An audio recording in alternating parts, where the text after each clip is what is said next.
فأخذتهم الصيحة مشرقين فجعلنا عاليها سافلها وأمطرنا عليهم حجارة من سجيل إن في ذلك لآيات للمتوسمين.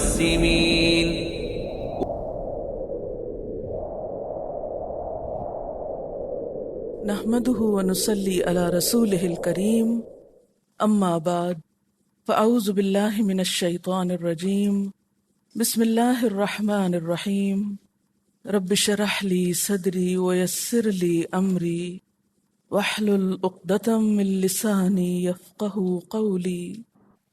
والجان اور جن خلقناہ پیدا کیا ہم نے اس کو من قبل اس سے پہلے. کس سے پہلے؟ آدم علیہ السلام سے پہلے. من نار السموم آگ سے جو گرم بھاپ کی سی تھی.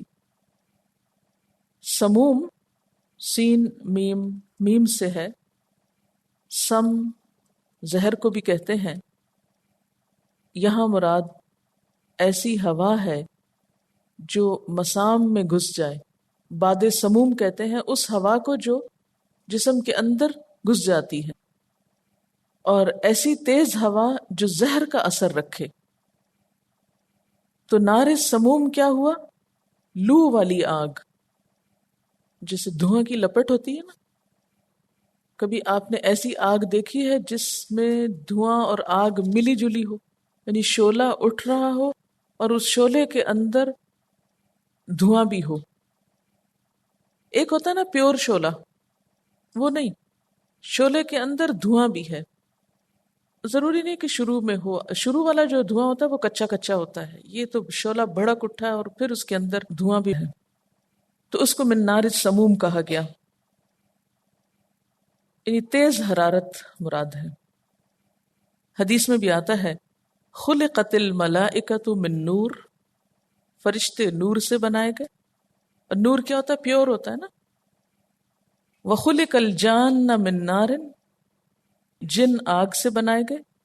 وَخُلِقَ آدم مِمَّا وُصِفَ لَكُمْ، اور آدم اس سے جس کے بارے میں تمہیں بیان کیا گیا. جان کا لفظ بھی جیم نون نون سے ہے. جن اس کو کہتے ہیں جو آنکھوں سے نظر نہ آئے، جو آپ کی آنکھوں کو نظر نہ آئے، جو چھپ سکے. اور جان کہتے ہیں چھپنے والے کو.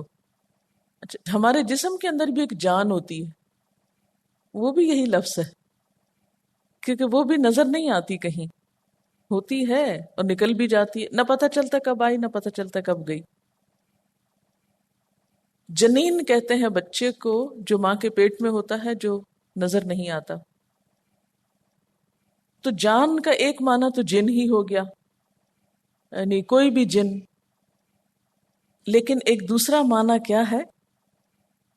بعض مفسرین کے نزدیک جس طرح انسانوں کے جد امجد کا نام آدم ہے، تو جنوں میں سے جو سب سے پہلے پیدا ہوا تھا اس کا نام جان ہے، جان نہیں.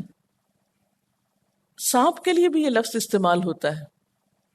حضرت موسیٰ علیہ السلام کا عصا جب سانپ کی شکل میں ڈھلا تھا، کأنہا جان ولا مدبرا، یعنی باریک پتلے سانپ کے لیے بھی جان کا لفظ استعمال ہوتا ہے. یہ میں کیوں اس تفصیل میں جا رہی ہوں کہ یہ سارے لفظ ڈیفرنٹ طریقوں سے قرآن میں یا عام زبان میں استعمال ہوتے ہیں، تو اس سے آپ کو سوچنے کا انداز بھی آئے گا. یہ سب چیزیں مجھے ایک جگہ لکھی ہوئی نہیں ملی، لیکن مختلف جگہوں سے اور مختلف دفعہ پڑھا کے جو سامنے آتی ہیں آپ کو اکٹھی مل رہی ہیں. تو پتلے سانپ کو بھی جان کہتے ہیں. حدیث میں یہ بھی آتا ہے کہ اگر تم گھروں میں سانپ دیکھو تو مارنے سے پہلے کہو کہ اگر وہ جن ہے تو چلا جائے، اگر نہ جائے تو پھر مارو. یعنی سانپ کو دیکھتے ہی مارنے کو مت دوڑو، پہلے اس کو جانے کے لیے کہو. کیونکہ جنات جو ہوتے ہیں وہ بعض اوقات سانپ کی شکل میں بھی آ جاتے ہیں. ان کے اندر اللہ نے یہ قدرت رکھی ہے کہ وہ اپنا حلیہ بدل لیں، مختلف شکلوں میں آ سکتے ہیں. تو والجان خلقناہ من قبل من نار السموم، اور جنوں کو ہم نے اس سے پہلے آگ کی لپٹ سے، یوں کہہ لیں آگ کی لپٹ سے پیدا کیا یا دھوئیں والی آگ سے پیدا کیا۔ اب یہ دونوں کی پیدائش کا ذکر ساتھ ساتھ کیوں ہوا؟ کہ بہت سے لوگ جنوں کو مانتے ہی نہیں، کیونکہ ہم نہیں بلیو کرتے۔ وہ اس کی وجہ یہ ہوتی ہے کہ لوگ بہت مادہ پرست اور ظاہر پرست ہو گئے، اور اس مادہ پرستی کی محبت میں بعض اوقات قرآن کی واضح آیات کا بھی انکار کرنے لگتے ہیں۔ اور ظاہر ہے کہ ایک فیکٹ کو آپ جھٹلائیں گے، نہیں مانیں گے تو آپ ہی کا نقصان ہے، اور اگر مان کے اس کی حقیقت کو سمجھ لیں تو پھر آپ صحیح معاملہ کر سکتے ہیں ایسی مخلوق کے ساتھ۔ لا ضرر ولا ضرار، نہ کسی کو نقصان دیں اور نہ خود اٹھائیں، کیونکہ جب آپ کسی چیز کے بارے میں صحیح طور پہ جانتے نہیں ہوتے تو یا آپ اس کا حق نہیں دیتے، اس پہ ظلم کرتے ہیں، یا پھر خود پہ ظلم کراتے ہیں۔ تو بہرحال انسانوں سے پہلے دنیا میں جن رہتے تھے، پھر انسان کے آنے پر جنات کو مختلف جزائر اور خالی جگہوں پہ بھیج دیا گیا، اور آبادیوں میں یعنی ایسی زمین جو زرخیز تھی اور رہنے کے زیادہ لائق تھی، وہاں پر انسان پھیلے کثرت سے۔ اور دوسری بات یہ کہ یہاں پر آدم علیہ السلام کی اب تخلیق کی بات آئے گی، وہ ابتدائی قصہ ہوگا، تو وہاں بھی انسان کو سب سے پہلے جو مشکل پیش آئی وہ ابلیس سے، جن کی شکل میں تھی، تو اس لیے یہاں ان کا تذکرہ کرنا ضروری تھا۔ اور ویسے بھی آپ جانتے ہیں کہ اللہ کی ساری مخلوق میں صرف 2 مخلوقات ہی ایسی ہیں کہ جن کے پاس اپنا کچھ ارادہ اور اختیار ہے، وہ انسان اور جن ہیں۔ باقی چیزوں کے پاس اتنی عقل سمجھ نہیں، اور نہ ہی وہ اپنی مرضی زیادہ کر سکتے ہیں، ان کے اختیارات بہت محدود ہیں، اور وہ بھی صرف حیوانوں میں ہیں۔ باقی مخلوق جو خاموش ہے ان کے پاس تو خاص اختیار ہے ہی نہیں۔ اور ویسے بھی اللہ سبحانہ وتعالیٰ فرماتے ہیں کہ وما خلقت الجن والانس الا لیعبدون، کہ میں نے جن و انس کو اپنی عبادت کے لیے پیدا کیا ہے۔ تو جس طرح اللہ تعالیٰ نے ہم سے عبادت کا مطالبہ کیا ہے، ایسے ہی جنوں سے بھی عبادت کا مطالبہ کیا ہے۔ وَإِذْ قَالَ رَبُّكَ لِلْمَلَائِكَةِ، اور جب تیرے رب نے فرشتوں سے کہا انی خالقم بشرا من صلصال من حمأ مسنون، کہ میں سڑی ہوئی مٹی کے سوکھے گارے سے ایک بشر پیدا کر رہا ہوں۔ فَإِذَا سَوَّيْتُهُ، پھر جب میں اس کو درست بنا دوں، وَنَفَخْتُ فِيهِ مِن رُوحِي، اور اس میں اپنی روح سے پھونک دوں، فَقَعُوا لَهُ سَاجِدِينَ، تو تم گر پڑنا اس کے لیے سجدے میں۔ یہ وہی واقعہ ہے جو اس سے پہلے آپ پہلے پارے میں سورۃ البقرہ میں پڑھ چکے ہیں۔ اس آیت سے یوں پتہ چلتا ہے کہ اللہ سبحانہ وتعالیٰ نے انسان کی تخلیق سے پہلے ہی فرشتوں کو سجدے کا حکم دے دیا تھا۔ انی خالقم بشرن، میں ایک انسان پیدا کرنے والا ہوں، جب میں اس کو درست بنا لوں اور اس میں اپنی روح سے کچھ پھونک دوں تو تم اس کے لیے سجدہ کرنا۔ یہاں انسان کی قدر و قیمت پتہ چلتی ہے۔ نمبر 1 یہ کہ اللہ تعالیٰ نے اس کو خاص اہتمام سے پیدا کیا۔ سویتہ، اس کو درست کر لوں، یعنی اس کو بالکل ٹھیک ٹھاک بنا دوں۔ ونفخت فیہ من روحی، اس کا مطلب ہے کہ جسم پہلے بنا تھا، بعد میں روح ڈالی گئی تھی، اور اس میں اپنی روح سے کچھ پھونک دوں۔ بعض لوگوں نے اس آیت کا بڑا غلط مفہوم بھی لیا ہے، اور وہ کیا کہتے ہیں کہ انسان کے اندر اللہ تعالیٰ کی ذات حلول کر گئی، اور وہ سمجھتے ہیں کہ انسان کے اندر خدا بستا ہے۔ نعوذ باللہ، یہ سب عقائد درست نہیں، کیونکہ یہاں یہ نہیں کہا گیا کہ میں انسان کے اندر چلا گیا یا میری روح چلی گئی۔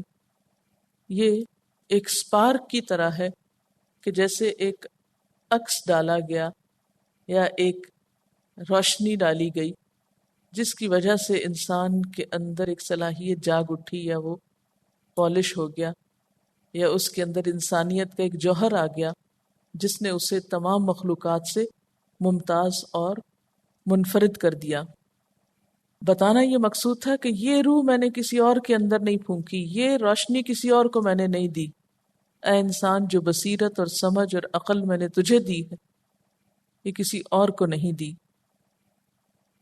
اسی وجہ سے انسان کے اندر جو اختیار اور ارادہ اور عقل اور شعور ہے،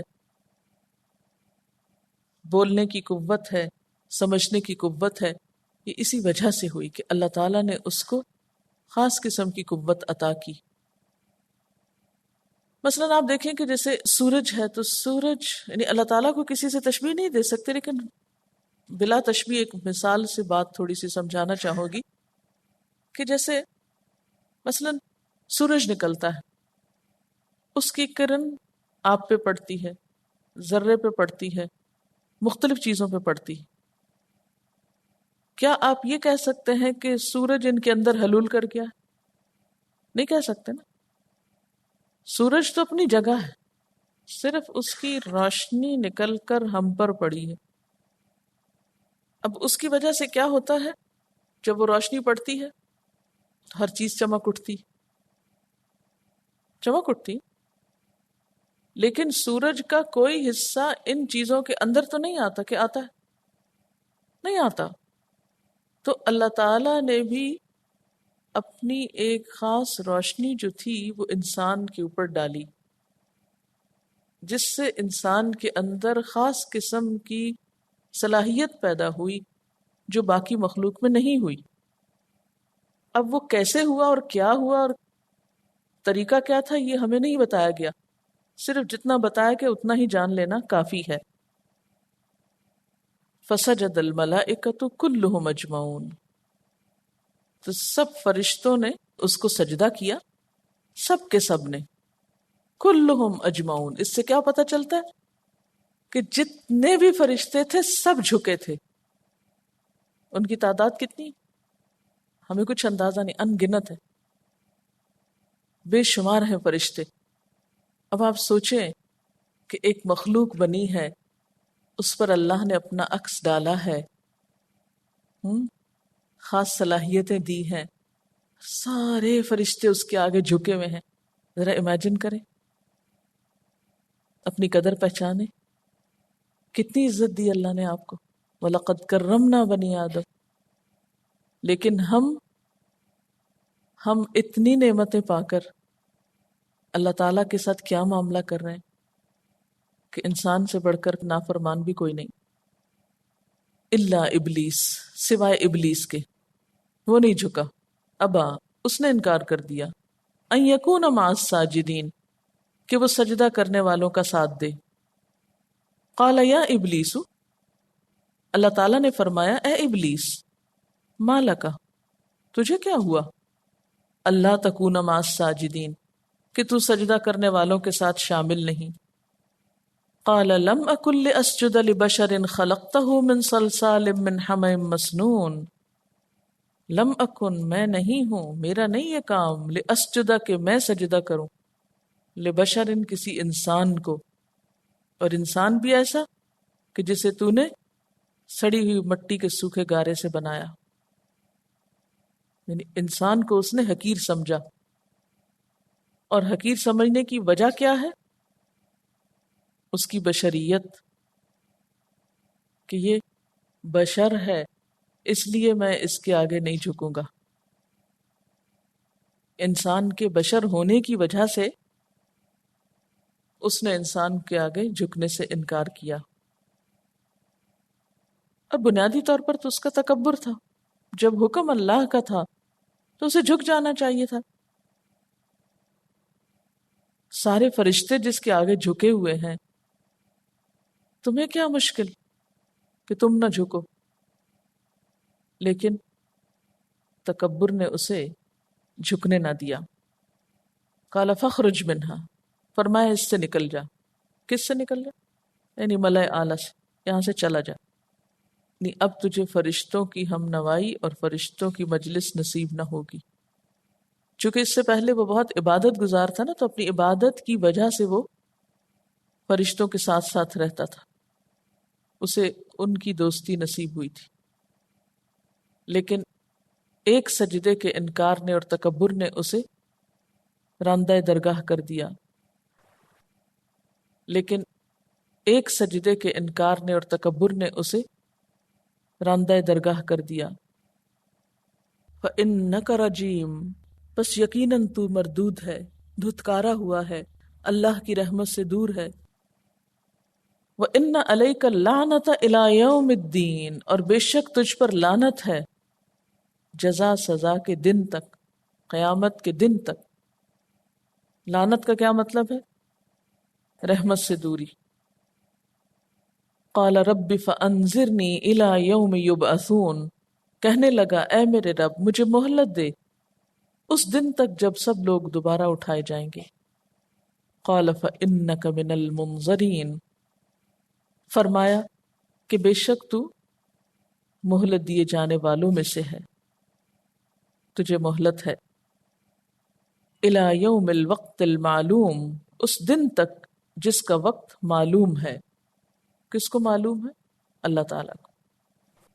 قالا، بولا، ربی، اے میرے رب، بما غویتنی، کیونکہ تو نے مجھے بے راہ کیا، تو نے مجھے گمراہ کیا، لَأُزَيِّنَنَّ لَهُمْ فِي الْأَرْضِ، تو میں ضرور دل فریبیاں پیدا کروں گا ان کے لیے زمین میں، زمین میں ان کے لیے بہت اٹریکشن پیدا کر دوں گا۔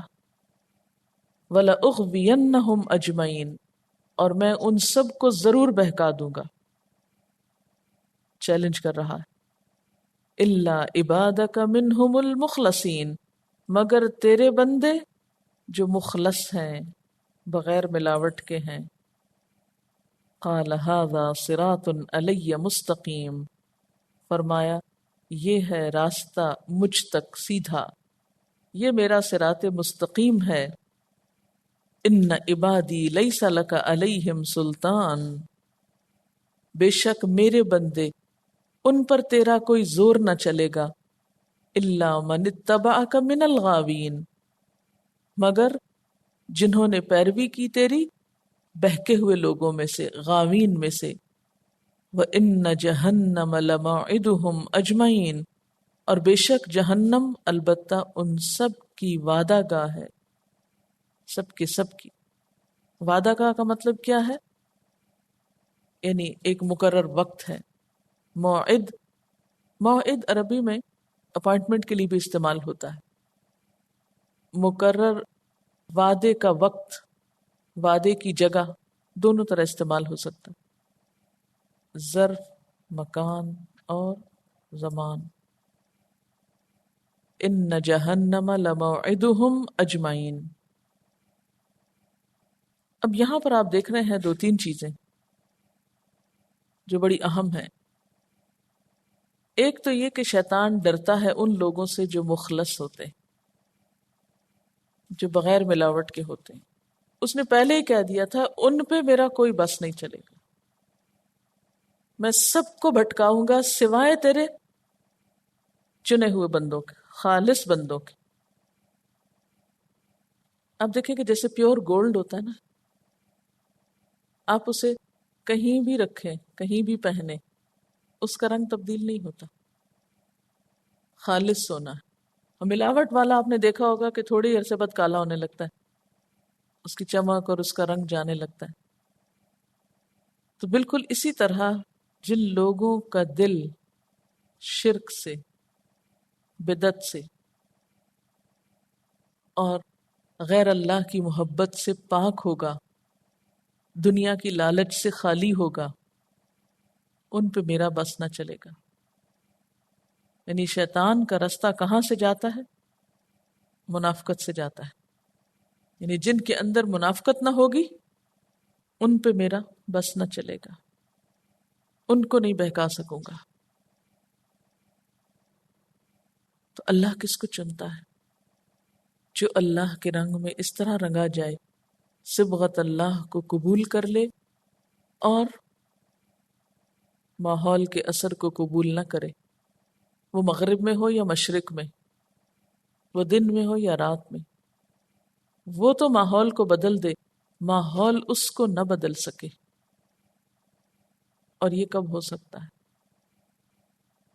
جب انسان کا ایمان مضبوط ہو اور اندر سے اسٹرانگ ہو، جب کنوکشن کے لیول پر ایمان ہو، ایسے ہی لوگ تبدیلی لاتے ہیں، ورنہ وہ خود تبدیل ہو جاتے ہیں۔ تو اللہ سبحانہ وتعالیٰ نے فرمایا ہاں میرے بندے، ان پہ تیرا زور نہ چلے گا۔ اس کا یہ مطلب نہیں کہ وہ کوئی گناہ نہ کریں گے یا گناہ ہو نہ سکے گا ان سے، مطلب یہ ہے کہ ان سے ایسا گناہ نہ ہوگا کہ جس کے بعد وہ نادم اور تائب نہ ہو۔ تو اللہ کے مخلص بندے جو ہوتے ہیں، مخلص ہے، مخلص نہیں ہے۔ مخلص کا کیا معنی؟ خالص کرنے والے، اور مخلص خالص کیے ہوئے۔ اللہ کے بندے جنہیں اللہ اپنا بندہ کہتا ہے، ان عبادی، ان کی یہاں ایک بہت بیسک تعریف بیان ہوئی، بہت بنیادی قسم کی صفت بیان کی جا رہی ہے، جس کا آپ نے ان اللہ اشترا میں سب سے پہلے نمبر پر پڑھا تھا، التائبون۔ اس لیے ہم سب کو اس بات کی دعا کرنی چاہیے کہ اللہ مجھے میرے گناہوں کا احساس دے، مجھے میرے گناہ دکھا دے، پھر اللہ مجھے اپنے گناہوں کی پہچان دے، ان کا اعتراف دے، کیونکہ بہت دفعہ ہمیں پتہ چل بھی جاتا ہے کہ ہم نے غلطی کی ہے، لیکن ہم فوراً تعویلیں شروع کر دیتے ہیں۔ ہمیں خود یا کوئی اور آ کے کہہ دیتا ہے یہ بات غلط ہے، تو ہم ماننے کی بجائے کیا کرتے ہیں؟ تعویلیں شروع کر دیتے ہیں۔ اگر آپ کو کوئی بتائے کہ یہ دودھ والا جس سے آپ دودھ لے رہے ہیں یہ دودھ میں ملاوٹ کرتا ہے، تو آپ کیا کریں گے؟ آپ دودھ لینا اس سے چھوڑ دیں گے، اس کو بند کرا دیں گے، اس سے نہیں دودھ لینا جو ملاوٹ کرنے والا ہے۔ لیکن جب ہم تعویلوں کی ملاوٹ کر کے غلطی پہ مصر ہو جاتے ہیں، اکڑ جاتے ہیں، قائم رہتے ہیں، اپنی اصلاح نہیں کرتے، تو کچھ بھی فائدہ نہیں۔ تو تائبون بننے کے لیے یہ دعا بھی ضروری ہے کہ یا اللہ مجھے اعتراف کی توفیق دے، اور پھر توبہ کرنا سکھا، کیونکہ ہر گناہ کی توبہ مختلف طریقے سے ہوتی ہے نا، کہ پھر مجھے توبہ کرنا سکھا۔ ایک انسان کا اپنے نفس کو بہت بڑا دھوکہ یہ ہے کہ انسان گناہ کو نیکی سمجھ کے کرے۔ اس دھوکے سے ہم سب کو باہر آنے کی ضرورت ہے، ورنہ سودا بھی جنت کا نہیں ہو سکے گا۔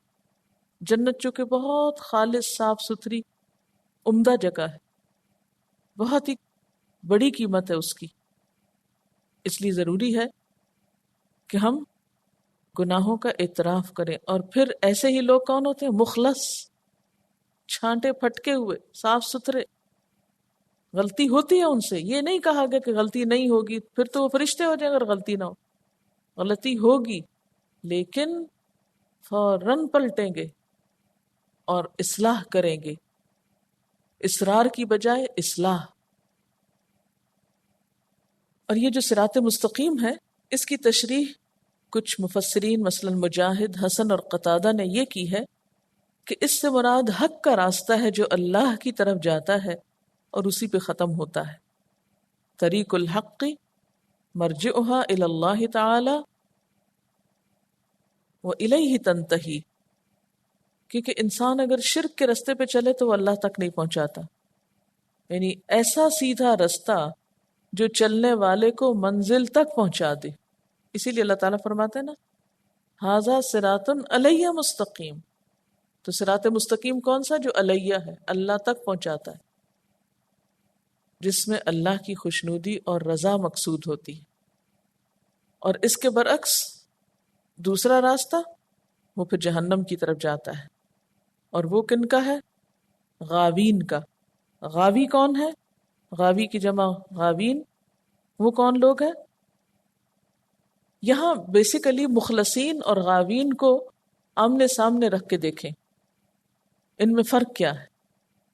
مخلصین شرک سے پاک ہوتے ہیں، غاوین ان کے ایمان میں ملاوٹ ہوتی، مخلصین ان کی نیت پاکیزہ ہوتی، غاوین کی نیت خراب ہوتی، مخلصین کی کوششوں میں اخلاص ہوتا ہے، غاوین کی کوششوں میں ملاوٹ ہوتی، مخلصین ان کے خلوص میں پاکیزگی ہوتی، ان کے اندر خیرخواہی ہوتی ہے، جبکہ غاوین میں خیرخواہی نام کو نہیں ہوتی، مخلصین کی زندگی پاکیزہ ہوتی جبکہ غاوین کی زندگی رجس ہوتی، ناپاکی، مخلصین کا خاتمہ بھی اچھا ہوتا ہے جبکہ غاوین کا خراب، مخلصین کا ٹھکانہ جنت ہے جو انتہائی پاکیزہ اور خوبصورت جگہ ہے، جبکہ غاوین کا ٹھکانہ اذیت ناک جگہ جہنم ہے۔ الا من اتبعک من الغاوین وان جہنم لموعدہم اجمعین، سارے غاوین کا ٹھکانہ کیا ہے؟ جہنم، جہاں وہ پھینکے جائیں گے۔ کیا ہے جہنم؟ لہا سبعۃ ابواب، اس کے 7 دروازے ہیں۔ 7 کیوں؟ اس کی کئی وجوہات بیان کی گئی ہیں۔ مثلا بعض مفسرین نے کہا کہ ہر دروازہ مخصوص قسم کے مجرموں کے لیے ہے، مثلا 7 کبیرہ گناہ مہلکات جن کو کہا جاتا ہے، ان کے مرتکبین کے لیے الگ الگ دروازہ ہے، مثلا مشرکین یعنی شرک کرنے والے، زنا کرنے والے، چوری کرنے والے، سود کھانے والے، اور اسی طرح جادو کرنے والے، والدین کی نافرمانی کرنے والے، 7 بڑے بڑے گناہ۔ آپ صلی اللہ علیہ وسلم نے فرمایا تھا نا، اجتنبوا السبع الموبقات، 7 ہلاک کرنے والے گناہوں سے بچو۔ تو جو لوگ نہیں بچتے اور انہی کے اندر ہی اپنی زندگی گزار رہے ہیں، تو پھر جہنم کے 7 دروازے، جب جہنمیوں کو جہنم میں پھینکا جائے گا تو مختلف دروازوں سے پھینکا جائے گا، اور کس کے حصے میں کون سا دروازہ آئے گا؟ جو جس گناہ میں بہت زیادہ آگے بڑھا ہوا تھا۔ پھر اسی طرح جہنم کے 7 طبقوں کا بھی ذکر آتا ہے۔ سب سے اوپر والے کو جہنم کہتے ہیں، جس میں گناہگار مسلمان ہوں گے۔ اس کے بعد لظا ہے، جس میں کہا جاتا ہے یہود ہوں گے۔ پھر حطمہ ہے، جس میں عیسائی ہوں گے۔ پھر سعیر ہے، جس میں صابی ہوں گے۔ سقر ہے، جس میں مجوسی ہوں گے۔ پھر جہیم ہے، جس میں مشرکین ہوں گے۔ پھر حاویہ ہے، جس میں منافقین ہوں گے۔ ان المنافقین فی الدرک الاسفل من النار لکل باب منہم جزء مقسوم، ہر دروازے کے لیے ان میں سے ایک حصہ مخصوص کر دیا گیا ہے، پہلے سے ہی ڈیوائیڈ کر دیے جائیں گے لوگ، تاکہ بھیڑ نہ ہو، ہر کوئی اپنے وقت پہ پہنچ جائے وہاں۔ مقسوم کا کیا مطلب ہے؟ تقسیم شدہ یا مخصوص۔ اس کے برعکس ان المتقین فی جنات و عیون، بے شک متقی لوگ باغات میں ہوں گے اور چشموں میں، ان سے کہا جائے گا ادخلوہا بسلام آمنین، داخل ہو جاؤ ان میں سلامتی کے ساتھ، امن میں، بے خوف و خطر۔ وَنَزَعْنَا مَا فِي صُدُورِهِم مِّن غِلٍّ، اور ہم ان کے سینوں سے بغض نکال لیں گے، کیونکہ بڑی کمزوری ہے نا انسان کی یہ، تو اتنی نیکیاں کرنے کے باوجود بھی ایک دوسرے سے حسد اور بغض جو ہے وہ جاتے جاتے ہی جاتا ہے۔ تو جنت میں جانے کے لیے شرط ہے کہ یہ بغض نہ ہو۔ اگر کسی کا تھوڑا بہت رہ بھی گیا اور اس کی موت اس حال میں آ گئی کہ وہ دل میں ہی تھا ابھی، تو کیا ہوگا؟ وہ جنت کے اندر جانے سے پہلے نکال لیا جائے گا۔ نزعنا، ہم نکال لیں گے، کھینچ لیں گے جو بھی ان کے دلوں میں کھوٹ کپٹ ہوگی۔ اخوانن، بھائی بھائی ہوں گے، علی سرر، تخت پر، متقابلین، آمنے سامنے۔ جنت ایسی جگہ ہے جہاں باہم حسد اور بغض اور عداوت کے جذبات مکمل طور پر ایلیمنیٹ کر دیے جائیں گے، ختم ہو جائیں گے، دل آئینے کی طرح صاف ہوں گے۔ آپ صلی اللہ علیہ وسلم نے فرمایا مومن جہنم سے نجات پا کر جنت اور دوزخ کے درمیان کے پل پہ روک لیے جائیں گے۔ جو گناہگار لوگ ہوں گے نا، ان کے لیے کہا گیا جو ناچاکیاں اور ظلم آپس میں تھے ان کا عدلہ بدلہ ہو جائے گا، کسی نے کسی کا لینا ہوگا، کسی نے کسی کا دینا ہوگا، تو ہر کوئی لینے دینے میں برابر کرنا ہوگا، اور پاک دل صاف سینہ ہو کر جنت میں جا سکیں گے۔ علی سرر متقابلین، تختوں پر آمنے سامنے بیٹھے ہوں گے، یعنی اہل جنت اپنی اپنی جنت بھی رکھتے ہوں گے، اور اس کے علاوہ ان کی اجتماعی نشست گاہیں بھی ہوں گی، جہاں وہ ایک دوسرے کے آمنے سامنے بیٹھ کر گپ شپ کریں گے. گپ شپ سے مراد یہاں لغو باتیں نہیں، مراد یہ کہ آپس کی بات چیت. وآخر دعوانا ان الحمد للہ رب العالمین. سبحانک اللہم وبحمدک اشہد ان لا الہ الا انت استغفرک ونتوب الیک. والسلام علیکم ورحمۃ اللہ وبرکاتہ.